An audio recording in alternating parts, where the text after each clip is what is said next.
Dear students, we are going discuss about summary writing. Summary writing म्हणजेच सारांश लेखन. What is a summary? Summary म्हणजे काय? Summary is a brief and concise information or content or presentation. सारांश हा संक्षिप्त आणि थोडक्यात माहिती किंवा आशय किंवा सादरीकरण करणे होय. It conveys main ideas from original written content.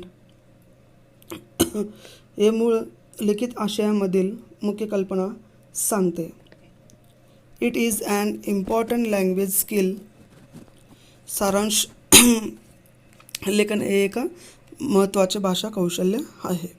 Summary enables one to speak what is required and to write what is necessary. सारांश हा एखाद्यास आवश्यक असलेल्या गोष्टी बोलण्यास आणि जे काय आवश्यक आहे ते लिहिण्यास सक्षम करते. It is done quite precisely and coherently. There should be logical link between the main ideas or points. The skill of making summary can be developed by practice. सारांश लेखन हे अगदी तंतोतंत आणि सुसंगतपणे मांडणी केली जाते. सारांश लेखनात म्हणजे समरी रायटिंगमध्ये मुख्य कल्पना किंवा मुद्द्यांमधील तार्किक असा दुवा असावा लागतो. प्रॅक्टिस करून सुद्धा सारांश लेखन तयार करण्याचे कौशल्य विकसित केले जाऊ शकते. पर्पज ऑफ समरी म्हणजेच सारांश लेखनाचे उद्देश. The purpose of summary is to give the reader a clear objective picture of the original text. सारांश लेखनाचे उद्देश आ वाचकास मूळ मजकुराचे किंवा मूळ आशयाचे स्पष्ट व उद्देशपूर्ण सारांश हा लेखनाचे पिक्चर निर्माण करून देणे. जर सारांश लेखन तयार करण्यासाठी कोणकोणत्या गोष्टी लक्षात घ्याव्यात ते पुढील प्रमाणे आहे. पहिला आहे read and read the passage. उतारा हा लक्षपूर्वक वाचणे आणि पुन्हा पुन्हा वाचून काढणे.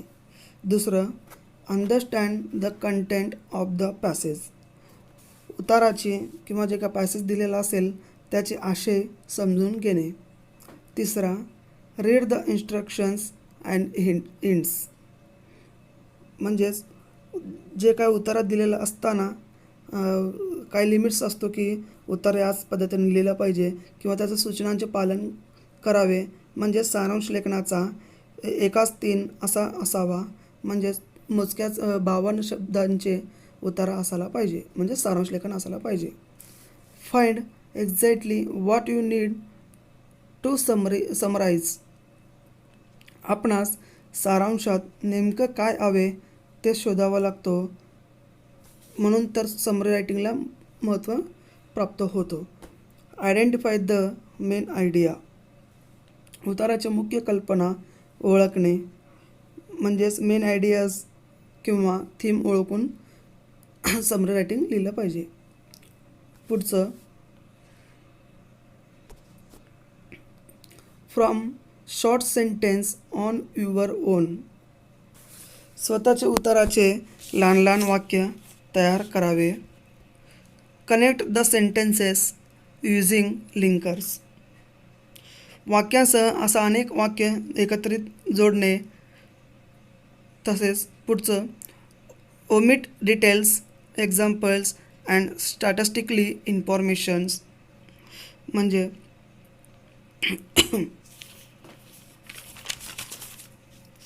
एखाद्या डिटेल्समध्ये दिलेला असेल त्याला अवॉइड करणे किंवा एक्झाम्पल पुन्हा पुन्हा आलेला असेल तो रिजेक्ट करणे किंवा अवॉइड करून टाकणे. आणि जे का संख्यात्मक असं वर्णन आलेलं असेल त्याचाही सुद्धा पूर्णपणे सारांश लेखनात उल्लेख करू नये. पुढचं अवॉइड युअर ओन इंटरप्रिटेशन. स्वतःचं जे काही इंटरप्रिटेशन असेल किंवा जे काही स्पष्टीकरण करायचं असेल तो शक्यतो टाळावे. समरी रायटिंग करत असताना कोणकोणत्या पायऱ्या लागतील ते पुढील प्रमाणे आहे. Steps for summary writing. पहिलं, रीड द आर्टिकल ट्विस, म्हणजेच जे काय सारांश लेखन आपण लिहितोय तिचा एकदा किंवा दोनदा त्या उताराचं वाचन काढावे. Ask questions about the purpose of writing. जे काही आपण सारांश लेखन लिहितोय त्या लेखनाच्या उद्देशाबद्दल स्वतःला प्रश्न विचारणे. Identify the main idea. त्यातलं जे काही उतार असेल, पॅसेज दिलेला असेल, त्यातलं मुख्य कल्पना काय आहे ते ओळखणे. Write the first draft. पहिल्यांदा काय केलं पाहिजे की त्या समरी रायटिंग करत असताना त्या पॅसेजचा एक कच्चा मसुदा म्हणून आपण ड्राफ्ट केला पाहिजे, म्हणजे लिहिलं पाहिजे. Revise your first draft and edit it. आपल्याला लिहिलेला जे काही समरी असेल त्यात काही सुधारणा करता येतो का ते पाहावे, किंवा काही चूक दिसत असेल ते दुरुस्त करून करेक्शन करूनच पुन्हा एकदा मांडणी करावी. राईट द फायनल ड्राफ्ट, म्हणजे शेवटी समरी लिहून काढावे. अशा प्रकारे आपल्याला समरी रायटिंग लिहिता येतो. समरी रायटिंगचे पायऱ्या समरी म्हणजे काय ते पाहिलं आहे, आणि समरी रायटिंग करताना कोणकोणते मुद्दे लक्षात घ्यावे त्यासुद्धा पाहिलं आहे, आणि पुढं समरी रायटिंगच्या पायऱ्या कोणकोणत्या आहेत ते सुद्धा आता आपण पाहिलेलं आहे. समरी रायटिंग हा परीक्षेत क्वेश्चन नंबर 2B मध्ये असतो 4 मार्कासाठी. तर समरी रायटिंग हा इफेक्टिव्ह म्हणजेच परिणामकारक होण्यासाठी आणखी काय केलं पाहिजे त्याची पायऱ्या काय आहेत तर पुढील प्रमाणे आहेत. क्वेश्चन नंबर म्हणजे पहिला पॉईंट, दिलेला क्वेश्चन नंबर 2A पॅराग्राफची समरी रायटिंग करावी. दुसरं, समरी रायटिंग फक्त एकाच 3 असावी, म्हणजेच 1/3 असा असावा. तिसरं, समरी रायटिंगमध्ये टायटल देणे आवश्यक असते, तोही कॅपिटल लेटर्समध्ये. चौथा, समरी रायटिंग फक्त एकाच पॅराग्राफमध्ये लिहिली पाहिजे. पाचवा, इनडायरेक्ट स्पीचचा वापर करून सारांश लेखन तयार करावे. सहावं, समरी रायटिंगमध्ये शब्दांचे किंवा वाक्यांचे रिपिटेशन्स किंवा एक्झाम्पल्स टाळावे. सातवं, सारांश लेखनमध्ये एक्झाम्पल्स घेऊ नये. आठवं, समरी रायटिंग करताना एक्सक्लेमेटरी व इंट्रोगेटिव्ह सेंटेन्स या वाक्याचे विधानार्थ वाक्य बनवावे. जर केला तर आपलं समरी रायटिंग हा फार इफेक्टिव्ह होऊ शकतो आणि समजण्यासुद्धा इझी असतो. आपल्या टेक्स्टबुकमध्ये समरी रायटिंगचा एक्झाम्पल्स दिलेला आहे.